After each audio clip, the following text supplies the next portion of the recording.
এই অম্বরীশ মহারাজ এতই ধর্মপরায়ণ ছিলেন যে একসময় তিনি 1000 বছর ধরে একাদশী পালন করেছেন। এখন একাদশীর পালন করতে হয় দ্বাদশীর দিন, একটা নির্দিষ্ট সময়ে একাদশী ব্রতটা ভঙ্গ করতে হয়, যেটাকে বলা হয় পারণ। একাদশীর ব্রত শুরু হয় দশমীর দিন, একাদশীর আগের দিন।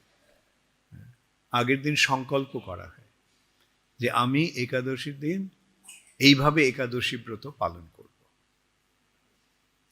যেমন নির্জলা একাদশী, মানে আমি জল খাবো না। হ্যাঁ, কোনো কিছু খাওয়ার কথা তো দূরের কথা, জল পর্যন্ত আমি পান করব না, নির্জলা। তারপর সারাদিন কি করব? 64 মালা জপ করব। সারা রাত জেগে থাকব, সারা রাত জেগে কীর্তন করব। এইভাবে একাদশীর সময়, একাদশীর দিন, একাদশীর আগের দিন, দশমীর দিন সংকল্প করা হয়। এমন নয় যে সকলেই এইভাবে সংকল্প করতে হয়, আমি একটা দৃষ্টান্ত দিচ্ছি। সাধারণত কি করা হয় এখন? আমি অন্ন খাবো না। অন্ন খাবো না মানে চাল, ডাল, গম, ভুট্টা, এই ধরনের আমি খাবো না। কেন খাবো না? কেন আমরা এইগুলো খাই না একাদশীর দিন? কার কার জানা আছে? হাত তোলো। আচ্ছা, সকলের জানা নেই। ভগবান এক সময় যমরাজের ওখানে গিয়েছিলেন, যমরাজের রাজধানী। সেই যমরাজের বাড়িতে গেছেন। যমরাজ, যমরাজ মহাজন, তাই না? যমরাজ একজন মহান কৃষ্ণ ভক্ত। 12 জন মহাজন আছেন, তাদের মধ্যে একজন হচ্ছেন যমরাজ।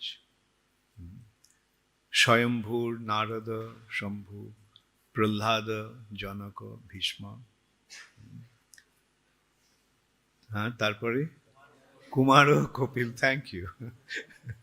কুমার ও কপিল মনু বৈয়াসকি বলির বয়ম। যমরাজ নিজে এই কথাটা বলছেন যে স্বয়ম্ভু মানে ব্রহ্মা, নারদ মুনি, শম্ভু, শম্ভুকে শিব মহাদেব, স্বয়ম্ভু, নারদ, শম্ভু, কুমার কপিল মনু, চতুর্শন 4 কুমার, কপিল মুনি আর মনু, আর প্রহ্লাদ মহারাজ, জনকরাজ, ভীষ্ম, এবং বৈয়াসকি সুখদেব গোস্বামী, ব্যাসদেবের পুত্র সুখদেব গোস্বামী, বলি মহারাজ, এবং আমি। এই আমিটিকে যমরাজ। আমরা এই 12 জন মহাজন। তো ভেবে দেখো, যমরাজ ভগবানের মহান ভক্ত। ভগবান শ্রীকৃষ্ণ যখন যমরাজের কাছে গেছে, তখন যমরাজের কিরকম মনের অবস্থা? হ্যাঁ, যমরাজ তখন আনন্দে হরে কৃষ্ণ কৃষ্ণ কৃষ্ণ হরে হরে, হরে রাম রাম রাম হরে। কীর্তন করতে শুরু করেছেন, শুধু মন্ত্র উচ্চারণ নয়, তিনি কীর্তন করে নাচতে শুরু করেছেন। তো এইভাবে যমরাজ ভগবানের চরণে প্রণতি নিবেদন করলেন। তখন ভগবান শুনলেন যে ওই জমালয়ের দক্ষিণ দিক থেকে আর্তনাদের, কান্নার শব্দ আসছে, আর্তনাদ করছে মানুষ। বেদনায় যেমন মানুষ চিৎকার করে, সেরকম আর্তনাদের শব্দ আসছে। তো ভগবান জিজ্ঞাসা করলেন যমরাজকে যে এই আর্তনাদের শব্দ কেন, কোত্থেকে আসছে? যমরাজ বলল, ওটা নরকে ওরা দণ্ড ভোগ করছে, ওরা যন্ত্রণা পাচ্ছে। কেন? কেন? ওরা পাপ করেছে, তাদের পাপ কর্মের ফলে তারা দণ্ড ভোগ করছে। তো ভগবান ভাবলেন যে এরা আমার সৃষ্ট জীব,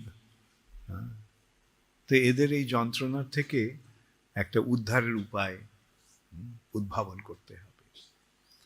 তখন ভগবান কি করলেন, তিনি সেইখানেই এক নারীকে সৃষ্টি করলেন। সেই রমণীটিকে, সেই রমণী হচ্ছেন একাদশী, অপূর্ব সুন্দরী এক রমণী। এবং ভগবান স্থির করলেন যে এই দিনে, এই একাদশীর দিনে যারা এই একাদশী ব্রত পালন করবে তারা সমস্ত পাপ থেকে মুক্ত হয়ে যাবে। তো এইভাবে সকলে একাদশী ব্রত শুরু করলো, একাদশী ব্রত পালন করতে শুরু করলো, এবং তার ফলে যমালয় খালি হয়ে গেল। যমরাজ খুব খুশি হলেন যে ঠিক আছে, এখন ওই সমস্ত কাজ আর করতে হবে না, সারাক্ষণ বসে আমি হরে কৃষ্ণ মহামন্ত্র কীর্তন করব। কিন্তু পাপ পুরুষের এক মহাবিপর্যয়ের সৃষ্টি হল। পাপ পুরুষকে, পাপ, সমস্ত পাপ নিয়ে এক ব্যক্তির সৃষ্টি হয়েছে, তার নাম পাপ পুরুষ। বিভিন্ন পাপ দিয়ে তার শরীর রচনা হয়েছে। যেমন ব্রহ্ম হত্যা হচ্ছে তার মাথা, এইভাবে নানা রকম পাপ, তার হাত, তার বুক, তার পা, তার পেট। এখন পাপ হচ্ছে না, তখন সেই পাপ পুরুষের মরমর অবস্থা। সো একদিন ভগবান দেখলেন যে পাপ পুরুষ কোনো রকমে কষ্ট করে তার কাছে আসছে। তো ভগবান জিজ্ঞাসা করলেন যে পাপ, তোমার এই অবস্থা কেন? সারা শরীর এরকম অস্থি চর্ম সার হয়ে গেছে, কোনো তোমার এই অবস্থা কেন? তখন পাপ পুরুষ বলল যে ভগবান, যেদিন থেকে আপনি একাদশী ব্রত সৃষ্টি করেছেন সেদিন থেকে সকলে ওই একাদশী ব্রত পালন করে পাপ থেকে মুক্ত হয়ে যাচ্ছে। তার ফলে জগতে আর পাপ নেই, তার ফলে আমার এই দুর্দশা। তা আমিও তো আপনারই সৃষ্ট জীব, তো আমার উদ্ধারের একটা, আমার জীবন ধারণের, জীবন রক্ষার একটা উপায় আপনি করুন। তখন ভগবান বললেন ঠিক আছে, এই একাদশীর দিন সমস্ত পাপ অন্নে প্রবেশ করবে, এবং কেউ যদি পাপ নাও করে কিন্তু সে যদি অন্ন খায়, তাহলে সেই তার সমস্ত পাপ তার শরীরে প্রবেশ করবে। তাহলে কি হলো, একাদশীর দিনে সমস্ত পাপ অন্নে প্রবেশ করছে, মানে চাল, ডাল, গম ইত্যাদিতে। এবং সেগুলি যখন খাওয়া হয়, পাপ না করলেও সেই পাপগুলি তাদের শরীরে আসে। তাহলে বোঝা গেল কেন আমরা একাদশীর দিন অন্ন খাই না।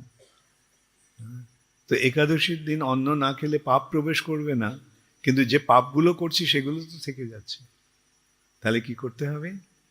একাদশী ব্রত যথাযথভাবে পালন করতে হবে। একাদশী ব্রত পালনের নির্দেশ হরিভক্তি বিলাসে সুন্দরভাবে দেওয়া আছে। আমি এখানে কিছু বলবো না, যারা যথাযথভাবে একাদশী ব্রত পালন করতে চাও তারা হরিভক্তি বিলাসে দেখে নিও।